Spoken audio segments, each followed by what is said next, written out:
In this guide, I'm going to show you how you can use ChatGPT effectively. If this guide does help you out, make sure to like the video and subscribe to the channel with all notifications on. It really does help the channel and lets us know that you want more content like this. We'd greatly appreciate it. And if at any point through this guide you do have any questions, just ask them down in the comment section below and we can help you out further. I'm going to be doing my best to reply to every single comment down there. Begin by obviously opening up ChatGPT, and you can use this on any device, whether it's directly in the browser or if you're on a mobile device. You can actually go ahead and download the app in whatever your app store might be. Just search for ChatGPT and download it. And once it's installed, open it up and create an account. The setup process is super quick and super easy. But after that, you can actually start using ChatGPT, where you can literally ask it anything. For example, I just asked it, hey, ChatGPT, and of course it's going to respond to me. But you can ask it something more specific, like find me flights from, LA to London. And that's just one example. ChatGPT can help you with tons of different things, whether it's research, planning, learning, writing, or everyday questions. It's going to respond in a conversational way, so it feels like you're talking to a real person,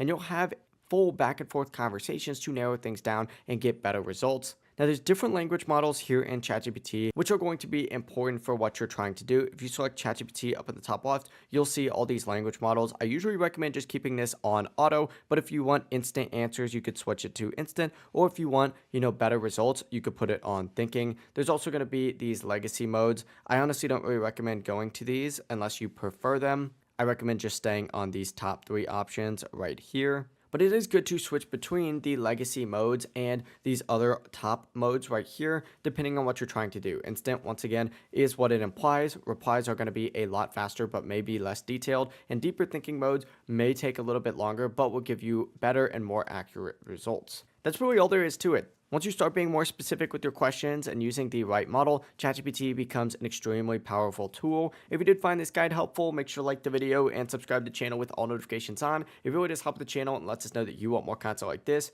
We'd greatly appreciate it. And if at any point through this guide you do have any questions, just ask them down in the comment section below and we can help you out further. Have a great rest of your day though. Peace.